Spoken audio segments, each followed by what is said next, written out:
কৃষ্ণ রীতা দাসী সেবাশ্রম। এই সেবাশ্রমে দিদির সাথে আগে পরিচয় করায়। এটা রাজপুর নিবাসী নন্দিনী দিদি, রীতার দিদি। হ্যাঁ, এই দিদি সবসময় খুব ভালো বোন, অনেক বড় সেবার কাজ করছে। আমি তাই যখনই সুযোগ পাই রীতার এখানে চলে আসি। দিদি অনেক অনেক দিন থেকে এখানে যোগাযোগ রেখেছে। বিশেষ করে আশ্রমের কেউ স্বর্গবাসী হলে তখন দিদি তো সাহায্য করেই, কারণ ওই সময় রীতার একনিষ্ঠ একদম ঘনিষ্ঠ আত্মা এই দিদি। কারণ ওই সময় তো যারা সাহায্য করে সে আর বলে ভাষা বোঝানো যায় না। যখন মানুষ দেহ রাখে তারা বিছানায় পড়ে তো অনেক দিন সেবা সুস্থর পরেই তো যখন দেহ রাখে তখন অর্থ সংকটটা ভীষণ ভীষণ ভাবে পড়ে যায়। অর্থ সংকটে সেই সময় দিদি সাহায্যের হাত বাড়ায়, তার আত্মার শান্তি কামনায় শেষকৃত্যে দিদি সাহায্য করে। এই দিদি এখন এসেছে। আমাদের মায়েদের ইচ্ছা, কি ইচ্ছা ছিল তোমার? আর ঘি ভাত আজকে হচ্ছে, এই বলো, সবাই আনন্দ করে খাবে। তুমি বলো কি ইচ্ছা ছিল? কি খাওয়ার ইচ্ছে ছিল? সেই ইচ্ছা এই রাজপুরের নন্দিনী দিদি পূরণ করে দিয়েছে। দিদি নিয়ে এসেছে। দিদি সবসময় তো আনে, কোনো সময় আমরা ভিডিও করি না।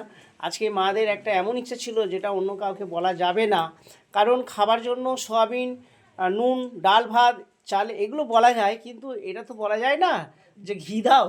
তা যাই হোক, দিদি খুব আপনজন বলে দিদিকে জানানো হয়েছে। দিদি সেই মতো একদম গোপালের মিষ্টি তো এনেছেই, সেই সঙ্গে ঘি এনেছে। এটা অগ্রভাগ গোপালকেই দেওয়া হবে।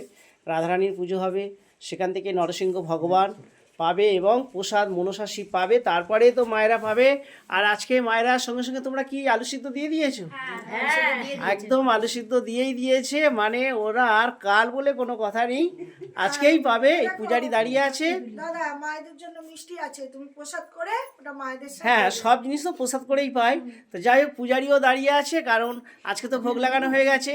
অগ্রভাগ ঘি উনি নিয়ে নেবেন গোপালের জন্য, আর বাকি মারা আজকেই সেবা পাবে আলু সিদ্ধ দিয়ে। বলো হরে কৃষ্ণ। তোমরা সব খুশি তো? তোমরা কৃষ্ণ নাম করো। এই কৃষ্ণ নামের গুণে দেখেছো, রীতা দাসী যেমন বলে কৃষ্ণ নাম করতে ভুলবে না, কৃষ্ণ নাম ছাড়বে না। বলো নিতাই চাঁদ কি, গৌর চাঁদ কি, জয় রাধা রানী কি, হরে কৃষ্ণ। তোমরা সবাই প্রার্থনা করো আমার দিদির সংসার কৃষ্ণময় সংসার হোক, রাধারানীর কৃপায় এই সংসার চলুক, আর দিদির বৌমা সেও যেন রাধারানীর কৃপাতেই আসে। হরে কৃষ্ণ কৃষ্ণ। সেই সঙ্গে দিদি রীতার জন্য আবার সিঁদুর আলতা শাড়ি এনেছে। এই সিঁদুর আলতা প্রসাদী করে এনেছে মা দুর্গার।